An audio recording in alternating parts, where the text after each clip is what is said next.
of the Super Bros podcast. I think it only caught the end of that sentence. Let me start again. Welcome, everyone, to episode 17 of the Super Bros podcast. My name is Jose Antonio Ojeda, and then we have Candido Crespo. Say hi, Candido. What's up, everybody? Welcome.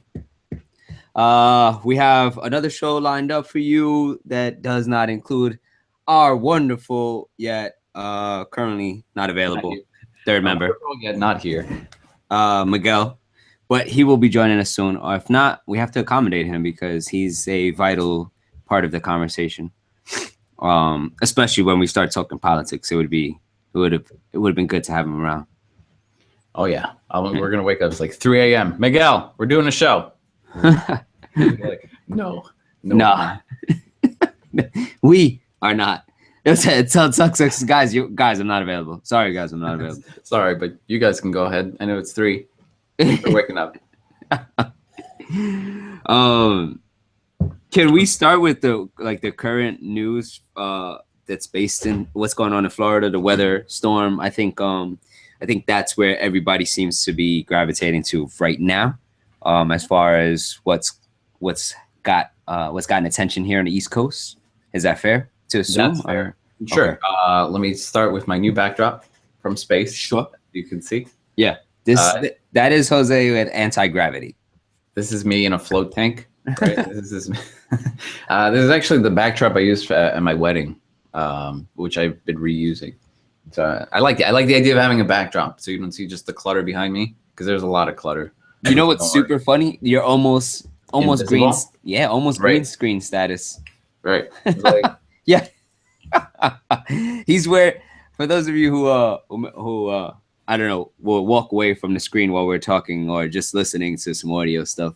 He's wearing a matching hoodie to the backdrop, which allows him to just look like the Invisible Man. If it was blue, or actually like more blue and actually green, it would be good. This is fine. You see a floating head if you squint, or if you're colorblind.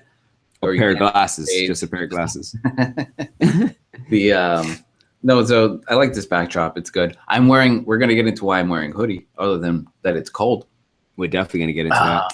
But we're going to get back right now into the weather. There's a big weather event happening in Florida, or off the coast, the southern coast of Florida right now. There's a Hurricane Matthew, Category 4, and it's barreling its way up the coast. And that's all that the news is talking about. And I think they're justified in doing so. Candido, you weren't too aware of the storm. Yeah, I'm not sure why or how I've missed out on this. But you have a job and you're committed to it, and you actually pay attention to it, and not social media constantly. So, but is it just today? Did the conversation about Florida just start today, or was it? No, it's been the past few days, but. That's so weird. But the thing is, it was in another part, right? The hurricane was in the Caribbean. Unfortunately, it passed through Haiti, Jamaica, Cuba, probably some other countries as well. Wreaked some havoc. You said there was 100 dead in Haiti? In Haiti, yeah. Mm-hmm. So these are casualty numbers, and you see pictures, and there's just a wreck. Man, all their houses are wrecked. It's bad. It was really bad. So you mentioned something earlier in our conversation pre-show, where you said you might have seen something on social media where people are asking, where are the Haitian flags? Yes, where are the Haitian flags that you can change your profile picture? We might have even talked about this for other shootings. We've definitely had this conversation, yes. We just keep talking about the same things because they keep coming up. But yes, where is the Pray for Haiti profile picture where you can show, Right. I think it's a valid question, because the same thing keeps happening over and over. If it's not a country that maybe the United States is associated with in some beneficial way, or mutual profitable way, or a black country. No, well, I was gonna say if it's not, but if it is a black country, then we have a totally different standard, different outlook, standard. So, but I did bring up the point that we're still kind of going through this thing ourselves. I think that's a large reason why you don't see more of it. I'm making excuses for people, but I think it's an excuse to consider, is that this hurricane is now coming for us. So I don't know. Anyway, I think it was declared a state of emergency down in Florida. Did It Obama make was. that? Obama made it a state of emergency, which helps to release funds, and what's the word? Aid. Aid in the form of people and supplies and stuff. Make that available to them. I think he did it a little late, to be honest. Really? Maybe, yeah. I mean, they've known about this for a while, and even if it wasn't gonna hit directly, you could still call it an emergency. Give them a little more time, right? I mean, certainly for preparations, it would be beneficial. Yeah, absolutely. Yeah. And the thing with these storms is I hear reports that it's going more east, so it's not going to be as bad as they were saying. Okay. But imagine if it was. Again, we don't know. This might end up being bad. We don't know. All right. And if it's not bad, people will be like, you overblown. But you always want to err on the side of caution and preparation. Maybe. Yeah, I think it's okay to be over prepared or to just react cautionary, just to be cautionary about it. But they are calling it like one of the most powerful storms that they've had hit land. I think this is the 4,000th day since our last hurricane landfall or something like that. Wow, okay. Sheesh. So it's a big deal. I think it's a big deal. So we'll keep an eye on it. The hashtag is Pray for Florida. So I think that's where all of our prayers are going to now. Really? Until this passes, and then we could pray for all the other Black countries, right? Sorry. We'll see. We'll see. Or there'll be something in some news, and then Trump will be back in the conversation. Yeah, bro. We just had some presidential talk right there, but the vice presidential debate took place. Yeah, was it Tuesday night? I don't remember what day is today. Can't you remember? It was Tuesday night. Wow. Okay. Yeah. The VP debate happened. Extremely. Oh, it wasn't memorable. That's why we can't even remember when it was. It wasn't too memorable. I think both of us struggled watching it. Oh, and Miguel is not happy with us. No, he wasn't. Miguel wanted us to watch Democracy Live. Democracy Now! Live. Oops. Exactly. See? Sorry, Miguel. Miguel, we're sorry. I know. He wanted us to watch Democracy Now! Because Democracy Now! Has a thing where they simulcast the debates. They did it with Jill Stein also, but they interject the candidate. This time it was Baraka. Yeah. They injected Baraka to answer the questions too, right? So, I mean, it's a great idea. If you're not going to include us in the debate, then we're going to include ourselves in the debate. Mm-hmm. Perfect. Awesome. Great way to get a good perspective of ideas. And, let's talk about you first, and then we'll talk about me. Yeah, thanks. Yeah, let I'll throw you under the bus. This segment is called Sorry, Miguel. We should have if Miguel is not here, we should have a segment called Sorry, Miguel. So I definitely clicked on Democracy Now! And when I realized the delay between the real-time debate and what was happening on Democracy Now!, and I knew I wasn't emotionally ready to invest the 90 minutes in the I checked out. However, I did notice that answers. Some of them were pretty informative and good information to hear, things to consider. But since I was so distracted by how the other two candidates were interacting, I just couldn't bring myself to remain interested in it. Sorry, Miguel. Sorry, Miguel.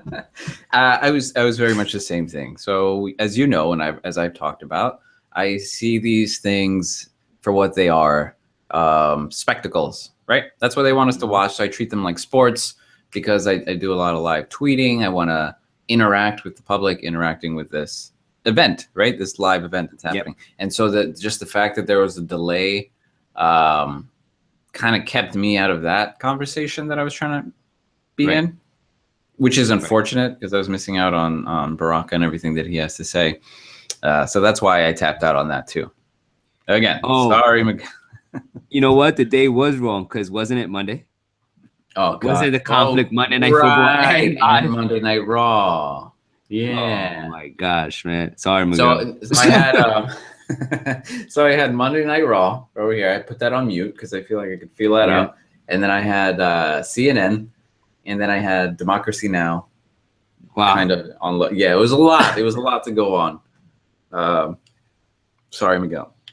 But that aside, yeah, was it memorable? No.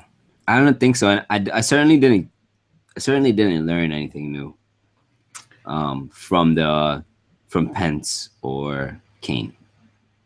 I was surprised at how much interrupting there was. That was really intolerable and extremely immature.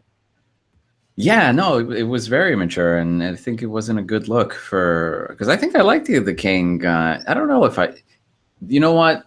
I have no basis to say I like him or not. I liked his appearance at the convention only because he was so corny. That's why I like him, because he was like a cornball dad saying dad jokes, and I was like, oh, this guy, come on. Well, yeah, certainly had a relative personal feel to it. Mm-hmm. But yeah, the behavior that took place during the debate was it was unbearable. I didn't like it.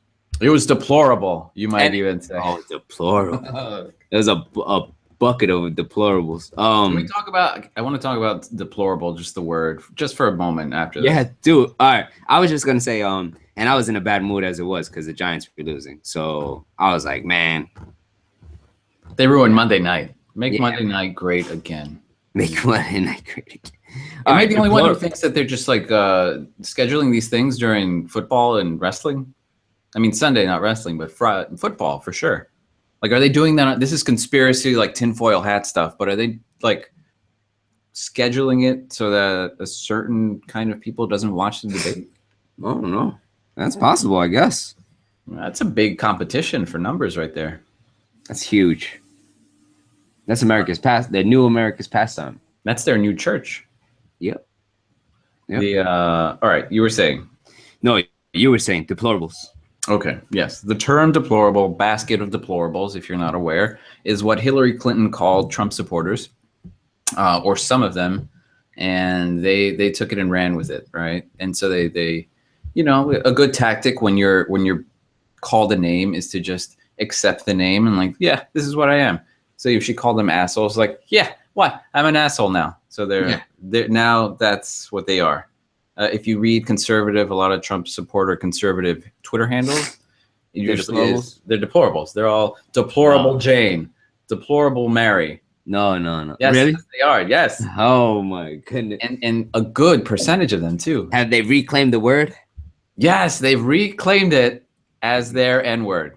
I think they reclaimed it. That way I could go by Niggadito. Wait, no, you can't. I can't call yourself a deplorable. No, only we're allowed to call ourselves deplorable. That's what they would say. Oh, okay. You can't use the D word. Oh, sheesh. If you're not one, but maybe they'll give you a deplorable card. A deplorable card. I just gotta give me. I think I might have a deplorable friend actually. Really? Oh, good. Like one left though. I got like one left though. On your like no, in person. I'm purging in person as well. Oh, well, maybe you should go to your deplorable friend and ask him in person for a deplorable card. I would like to change my Twitter handle to deplorable Crespo. No, it's got to be deplorable Dito. Come on. Oh yeah, it's got to be deplorable Dito. Yeah, that's good. So I didn't know that. I wasn't aware of that. That's what annoys me. But it only annoys me because I'm not the one doing it. If I was a Trump supporter, of course, that's exactly what I do. I change my name to deplorable because it's, at the end of the day, it's a team, right? You're going to be part of a team, and those are Team Trump, and that's what Team Trump's going to do. Yeah. Huh. Oh, were you going to say something about the word? No. Okay. Not at all. Not at all. And to piggyback off of that, another word that I've seen used that I wasn't aware of is snowflake. Whoa. Yes. The deplorables love using the word. I like how invisible I am, by the way. I know, it's great. Oh, I did book sweater on, man. They like the word snowflake.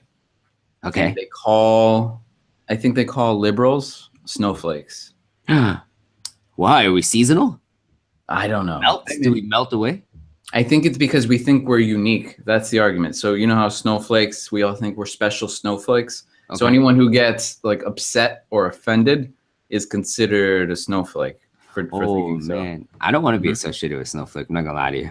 Really? I don't think it's that bad. I think snowflakes are great. It's like I don't know, because you know they mean it offensive. So there's always a different way of them using the Oh, word of like course. It's 100% offensive. And it kind of is. If they weren't white, like it would kind of carry that white connotation to it too, that. right? Sure. Yeah. Right. Huh. But yeah, Interesting. snowflakes, they're light and fluffy and probably not super masculine. That's what I think when I think of Are snowflake, they? which Do isn't they a bad fall? thing. Do they fall gracefully? That's nice. I Yeah, like is- that. You know what? Yeah, I might. I could be a snowflake, man. As I long as I like don't have. snowflakes. As long as I'm not a yellow snowflake, They're geometric, but you know what? There are no yellow snowflakes because because they haven't gain hit their ground yet. right. It all depends where they land, right? Mm-hmm. Snowflakes are geometrically amazing, right? They're works of art in and of themselves. They are unique, each one too.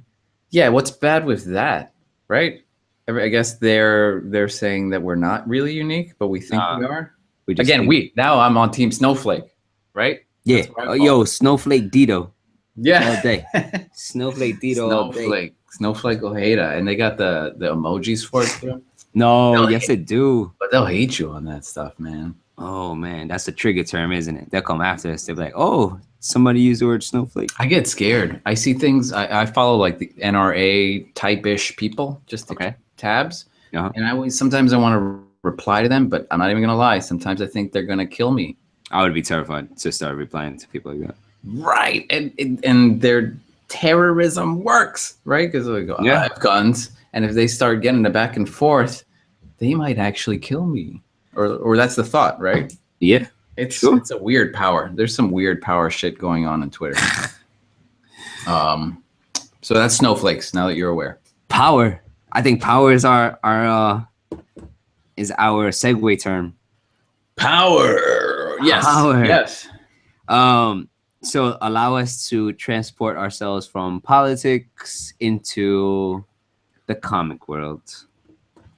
Today is the first day of the New York Comic Con, the New York Comic Convention, New York's biggest and the East Coast's biggest comic convention. It's going to take place from Thursday to Sunday, with Sunday being the final day. Today was the opening day. Where can I get tickets? Yeah, that's crazy. I think Thursdays were the only days that were available still. This year was a little trickier than previous years because they have a fan verification aspect now where you had to enter your ID information. That way, if you're at the convention and you're entering and you have your badge, if your badge doesn't match your ID, you will not be granted entrance. So I guess this was to keep you from scalping them, right? So you're buying them and then like selling them on eBay or StubHub. Yep. And it also, if I bought a 4-day pass, but I was only going Thursday and Friday, and you said, "Can I get it? I'm going to stop in on Saturday." You cannot go. So you can't share. You No can't. sharing. You can't share with your. So you're. Let's say you're. All right. There's a lot of adults who go to this thing, right? Yes. We have friends and brothers who go to this, but Yeah. a lot of comic children, right? Children is the target main audience. I would say. For this convention? Or I don't know. Is it? No, Is it's it not. It's not Oh. because the people who come to the convention that are tabling, they also Mhm. want to sell. Oh, I So see. they need people with money there. So it's not big for kids then. Sunday is associated with the Children's Day, but the rest of the days Okay. are associated Oh, with really? people who have money. Yeah. Oh, I didn't know that. Well, I wasn't aware. Never mind. My argument's out the table. Jack the prices up, guys. Come on. Yeah. So yeah, the convention is you pay this fee to get access to what you wouldn't normally. Authors, illustrators, colorists, toy makers, you name it. They have exclusive Candlestick stuff makers. there. Candlestick maker. They have exclusive items there for sale, and they want to sell those things. And their hopes are to sell them. It is pretty cool because you do get to meet all of these people behind the scenes that you wouldn't normally have a chance to interact with. There's great panels there, so you can hear some pretty impressive discussions. Before I continue from there, last night, I'm very upset that I didn't go, and I think I definitely regret this. But at Hunter College, there was a panel called Café con Comics, and that was a history of the history of Boricuas in comics. Ooh. So everything going as far back. Ooh, I want to say that there was a writer for Captain America, and there was the first Puerto Rican superhero was the White Tiger, and then everything up until now with the Borinqueña coming out. What were you gonna say? That reminds me of have you seen that meme of Captain America? How he's actually Captain Puerto Rico? Because yeah, the way his suit is with the one star on his chest and the stripes going down. Just gotta crop it. Maybe that was his interjection right into the comic. It's like, Maybe. we're gonna make this dude Puerto Rican one way or another. So yes, I regret not going to it. And I read some tweets, and I was hoping that maybe there might be a live feed last night. I didn't see anything, but maybe it was recorded. Hopefully, there was an art show aspect to it. Yeah, I just missed out on it. But I'm glad that they had now it. you're disappointed, and so then when new things like this come out, you'll give yourself more of a push. Listen, we can't all make everything, but try it. Yeah, I'm glad they did it though. It definitely set something new in motion. Reminded people that there are people of color in comics, and they're making some pretty great strides. And to continue from there, Luke Cage came out on Friday. Before we get to Luke Cage, can we sure. talk about toys? Because we were mentioning. Sorry. Okay, let's go. Let me back up a little bit. Let's go back into the world. So we have the world of Comic-Con. Shout out to Felix and Pablo who are running wild. It's bros gone wild at Comic-Con, I think. Yeah, that's exactly what it is. Is the theme. I love it. It's great. It's kids in a candy store. Bros gone wild, man. So bros gone. There was a funny photo that Felix posted of him pulling Pablo away from a shelving unit full of Funko Pop toys. Yes. For those of you who are unaware, Funko Pop has licensed the rights to an incredible number of franchises so that they can create vinyl figures based on these characters. I happen to have one here with us now. This is Harry Potter. And yeah, this is just a small 4-inch figure. They also wait. They come in bigger. They come in like grande, venti. Whoa! 6-inch figures.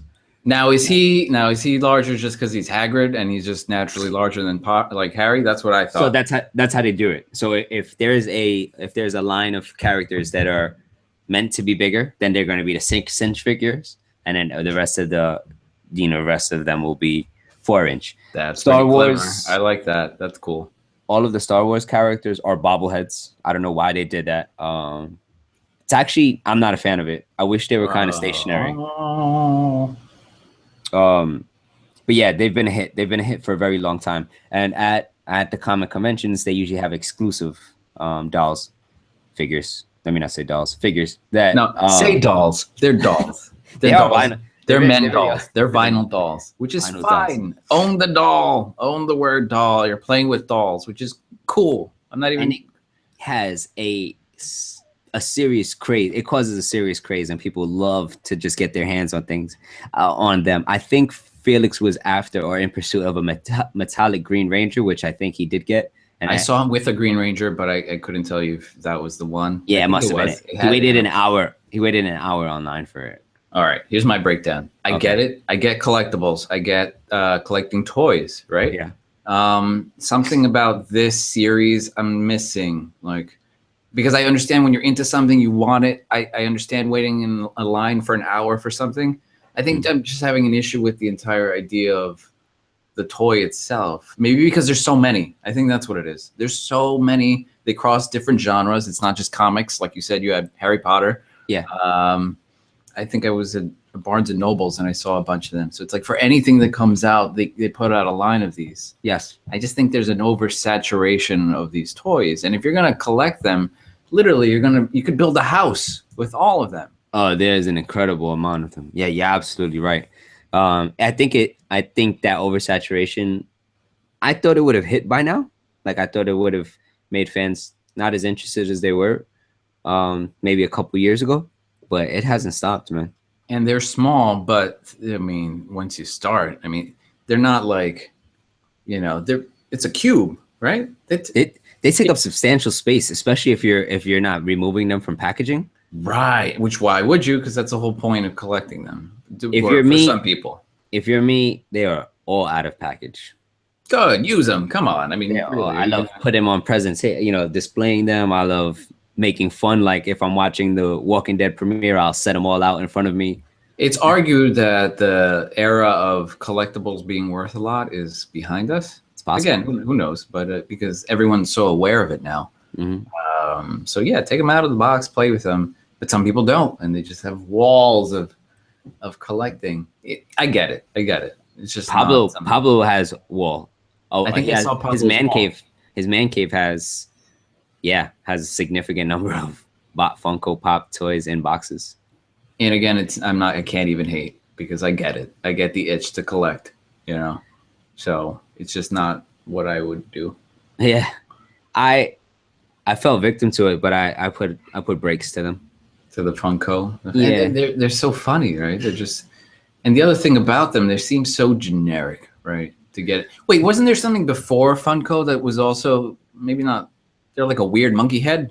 Yeah, but that was customized. That's a different experience. Kid Robot released a vinyl doll that you can customize. That's an artist project. That's not. I think we did that too, a little bit, or wanted to. Yeah. At some point, we had the thing. Yeah. Oh, that's an artist project. That's not a. All right. Yeah. All right. We can move away from Funko. That's okay. That's definitely going on over there at NYCC. There's exclusive comics. I'm sure maybe actually when the event is over or Pablo gets home, I don't know how many days he's spending in New York City, but maybe when he gets home, he might want to join up with us and give us some feedback from the event. That might be kind of cool. Yeah, or even maybe next week you could give us like a nice recap. Yeah, maybe. All right. Let's see if we could schedule him, man. Yeah. Luke Cage. Lucas, right? Lucas Cage. That's it for NYCC, though, right? I think so. Neither of us are there. I know. All right. Well, on Friday, Luke Cage was released. The entire first season was released on Netflix. Yeah.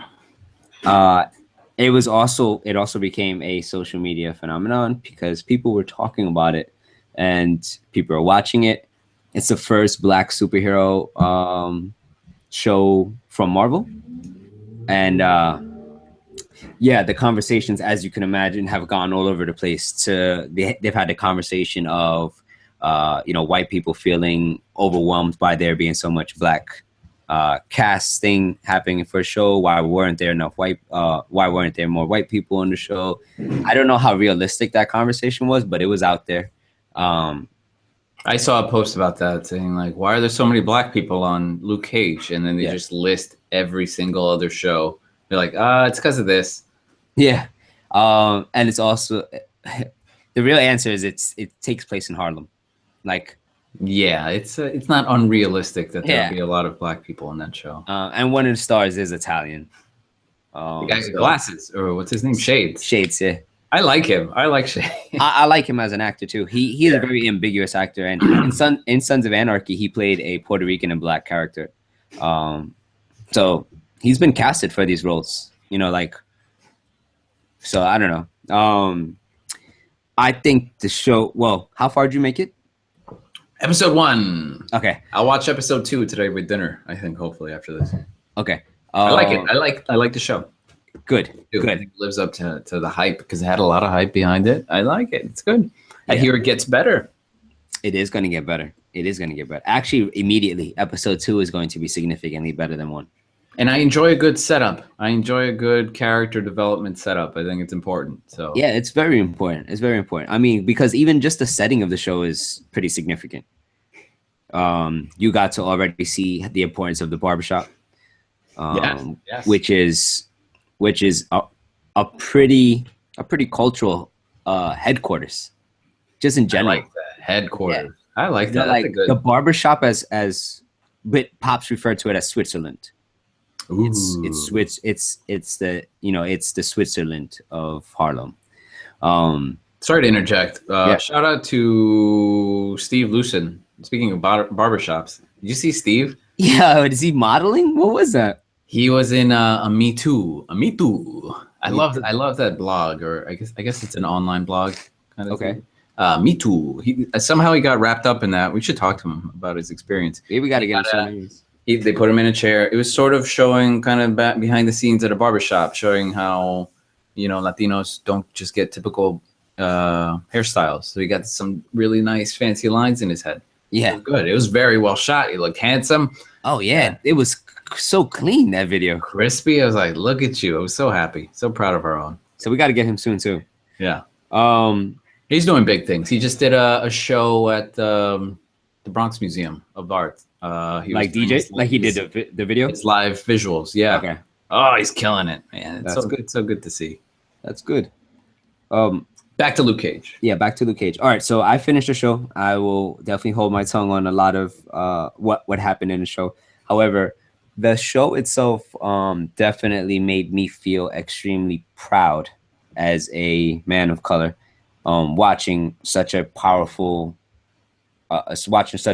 man on screen, and making me feel like I felt like a kid watching a of superhero I model. could relate to. Yes. And Role model. Yeah. and I think that was one of the things that kept me going watching the show, because I said I probably even convinced myself, like, if this is poorly written or if this is poorly shot, I may never have the chance to see this again.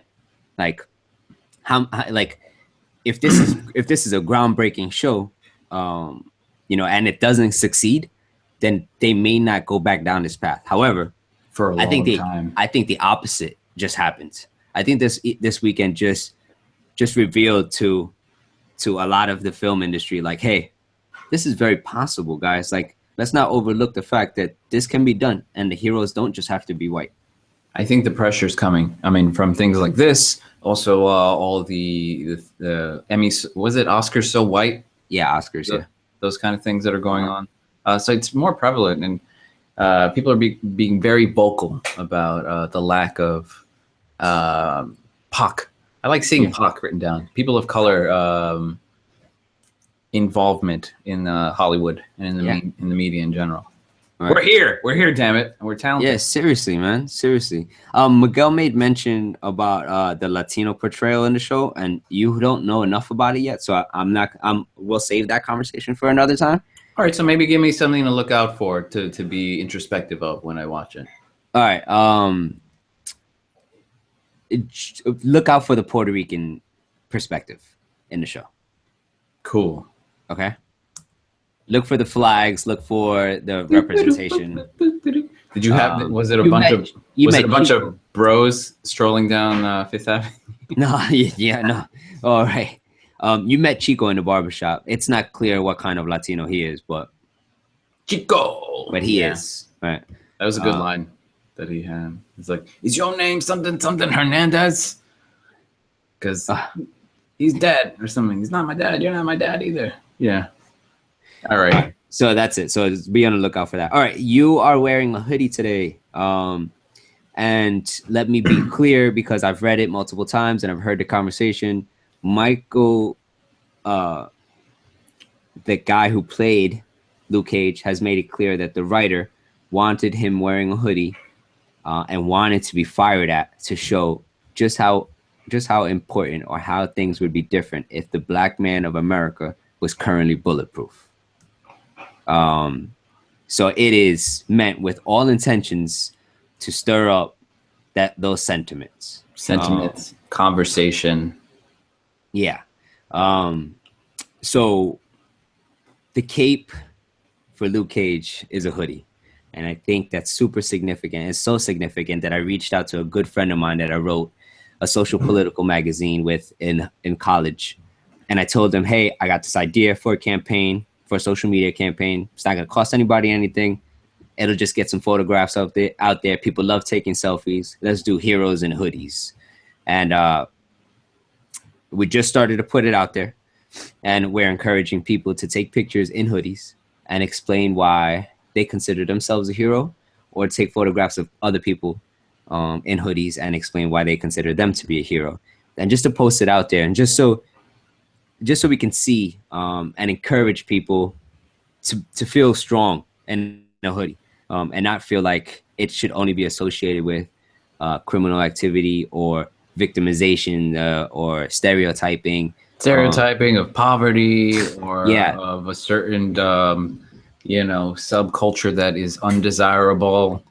Right. So we just started that. We did an Instagram, Heroes and Hoodies. We started posting some photos. Sorry, hashtag is out there. An explanation is out there, so that people are aware of why we're doing it, or what we just aim to do. Yeah, and I'm hoping that it's something that just gains some real traction, because I think it's a fun and positive campaign. Well, I will talk. All right, you gave me a suggestion on what hero in a hoodie thing to do. So I'm going to try and do that. I'll see if I can make that happen. Yeah, man. But in terms of myself, I'm having a hard time posting a hero in a hoodie about me. I already got one. No, you did one. No. I mean, I got one about you.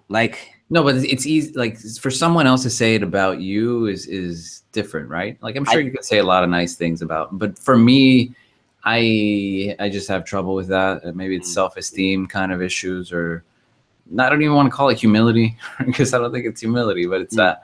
So for me to say I'm a hero in a hoodie is a little tougher, and I'm not saying I'm not going to do it, but maybe it's the state that I feel I'm in right now, because I'm not an educator right now, right? Okay.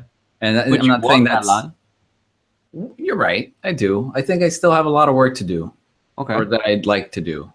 I feel like even something, not to say that you need to write this, but I feel like something like that is important. Like, if somebody said, I'm a hero in hoodie because I realize I have not reached my pinnacle yet. This is something I'm striving towards, and here's the actions that I intend to do, or I am doing. Like, that type of stuff is heroic to acknowledge. Like a prompt. That's good. And then you put it out there, and then something to strive for. I kind of like that. And then but think about your artwork, man. Think about your artwork, right? So you have this certain perspective in artwork where you're capturing an identity in your artwork, and you're sending it back out into the world, right? So this is specific to like a Latino identity, like the type of pieces that you've done that was very expressive. Even your name, the Ojedas Bodega thing, like all that type of stuff is capturing something that's extremely important, and then putting back out there in a way that people can appreciate it, keep it, make it immortal, basically. And like, sometimes it's hard. Sometimes it's really hard to see that in yourself. And I think that was another reason for the campaign. It's like, right, you shouldn't have to wait till somebody else tells you that you're a hero, because there's things that you're doing already or have done that maybe that mattered. Maybe something you did in your past was just strong enough, not to say that it's enough, but maybe it was so impactful then, it still matters. Like, it still lingers. And I think this is a good part of your campaign too, is to almost force people to be acknowledging of their own accomplishments, right? Because a lot of people don't want to talk about themselves. No, they have a hard time with it, right? I'm not the only one. So it's important to recognize where you are, how far you've come, especially if you've gone through higher education, or if you haven't, right? You've come this far as a minority or as a Latino. You have your own aspects of heroism to you. So why not acknowledge it, or acknowledge yourself? I did have a fellow teacher of mine who saw the campaign online, and he came up to me. He said, "Hey, I was considering participating, but as I read through it, I felt like I'm a white guy, I shouldn't participate." I never said that.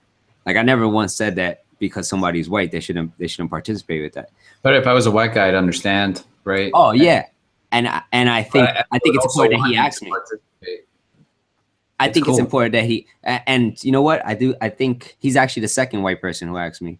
And I think it's important they do ask as well, because that conversation can be had from this. This allows that conversation to be had. I think that's good in general, right? Because I imagine let's backtrack to, like, let's say the Black Lives Matter movement, right? Sure. Let's say Yeah. that just started and you just heard about it. You know, Mhm. you not being black yourself, yeah, a person of color, maybe there's hesitation. It's like, wait, can I participate in this too? Right? Yeah. So I think it might be a similar thing. Like, do I have the right to participate, or would you be offended by me being here? So Not to sidetrack too much, but I think that there was talk about. Nah, it's just a sidetrack. Let's move on. you know what? I mean, it's probably super relevant. I can make this a brief story as well. But back when we were in college, we had a day called Black Solidarity Day. We received permission from all of our professors to not attend school that day, and instead we went to a local church and set up workshops on Black finance, on Black health, a number of different things that number of different workshops. And at the end of the event, we had like closing conversations, and I was definitely one of the organizers at the time. And in my closing statement, I said that I'm Black and proud, right? I said that, and there were some Black students who felt that there was no place for me to say that, and yeah, I get it, man. I get it, and so we had big discussions about that then. And I asked my friend again recently when since we've launched this campaign, and I said, hey man, this show definitely riled up that Black pride again. And he said, yeah man, you have it, like you can have it. And I think it's something that needs to be considered and something that can be talked about, and you can ask those questions. He's Black, so I asked him, I said, yo, do you find it unusual that I have Black pride? And he said, absolutely not. I didn't think it was weird then, and I don't think it is now. You can live the experience of a Black man, because I would face a number of the same stereotypes or discrimination that a Black man would receive in America. Absolutely, but it's a conversation, right? And it's a conversation, and also the identity of being Latino in general is a very mixed one, right? Yeah. We're a weird people, right? Latino, because we're not one thing, and some are more Black than others, right? Some are more European than others. Mm-hmm. And some of them are more indigenous, right? Right, and we're trying to figure ourselves out, let alone like get into other issues. So it's just fluid conversations, and as long as you keep those going and don't get too as long as it's all coming from a good place, I think that's good. Yeah, man. So I hope the campaign gets some traction. So again, hashtag heroes in hoodies. HEROES in a hoodie. In hoodies. In hoodies. Heroes in hoodies. Last thing about Luke Cage, the creator of Samurai Jack, the artist of Samurai Jack, released a comic called Cage, and it's a Luke Cage comic, and it's a phenomenal art style. And I was super excited to get it. I got it yesterday. I read it, and you hate it. And I got stopped in my tracks. Yes. I don't hate it. Oh no, I don't hate it. But it's an unfortunate reminder. When Power Man was first written in the 70s, it was written under the blaxploitation concept or model, and it was like very stereotypical. A white man writes about a Black man, and it goes over terrible as far as verbiage goes, and like how people are represented, even the villains. Because you don't have the lived experience to kind of interject into your stories and stuff. Yes, and you've seen like the old Shaft and Foxy Brown, those films.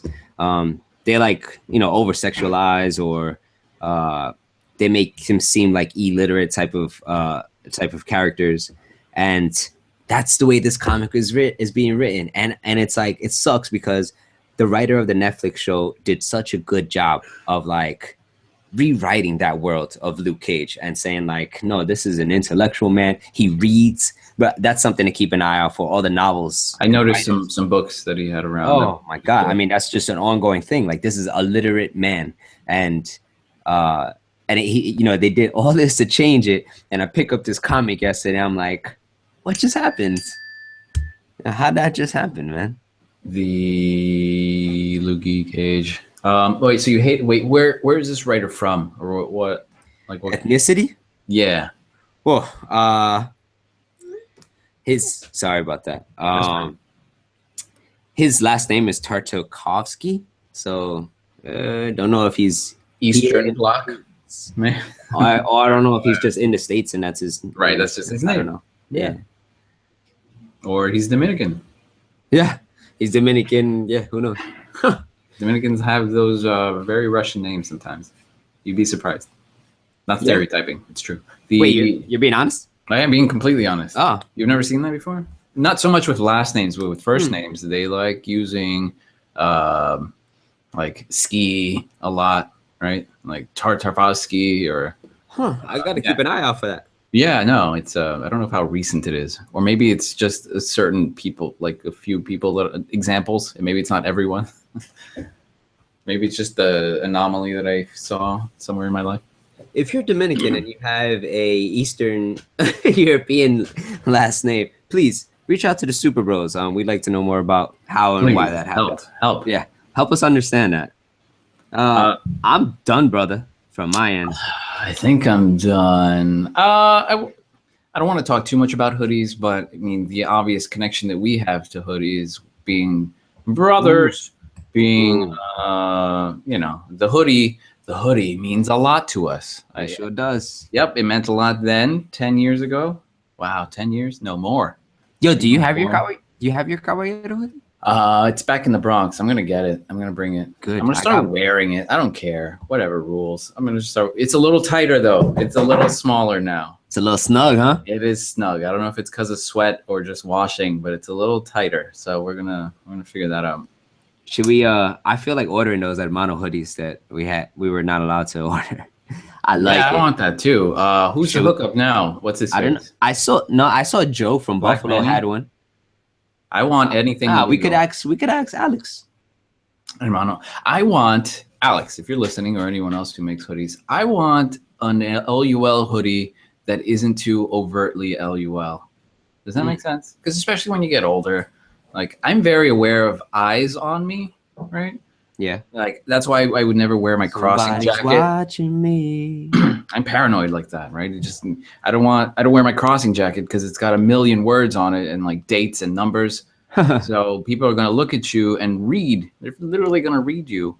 So I don't want that too much. Like maybe just a symbol, but not even a giant symbol. Like something subtle. I want something really subtle that I can just rock to the gym and not have to worry about people watching me. Except for my guns. I'm not gonna lie to you, man. I wouldn't mind nice brown hoodie with the little gold shield right there. No, I think that's good. But then That's the Hermano on the back, even that's too much words. Too many words. People are reading it and like, huh? We could leave off the Hermano. I like that. Just that. I'll buy that. That's simple. Simple. Keep it simple. And sweet. Yeah, I wouldn't mind one of those actually. So It'll feel good. We'll feel proud. I would feel very proud. And if the occasional Hermano just pops up. Oh, they already know. They already know. There's no Anytime you see a gold hoodie anyway, you kind of assume or guess and like, oh yeah, you never know. Every time I look, every time. So anyway, hoodies mean a lot to us. Maybe we'll talk about that more next week. Sure. Near and dear to our hearts. Hopefully I'll have some more substance for the hoodies, heroes and hoodies next week. Absolutely. Yeah. This was a good episode. I like this one a lot. I think it's because I'm in space. I think it has something to do with it. Right. I'm pretty sure. I couldn't get my eyes. You have a star, like one star above. I guess it's you see it, right? That beast right there. I love it. Love it. It's bright. It's actually a planet. All right. It's not actually. Oh, sorry. I can't. It's dead now. My telescope isn't working at the moment. I'm sorry. And I keep looking at your shirt and hoping that only the top button is buttoned and the rest are just. I can't, man. I have a tank top underneath it. If I had a white T-shirt, I would have went full cholo. Bro. Okay, brother. This was good. Yeah. We'll see you next time, everybody. Thanks for joining. Thanks for joining from the Super Bros. My name's Jose. My name is Candido. And we'll see you later. Take care. Goodbye. Have a super week. Stop.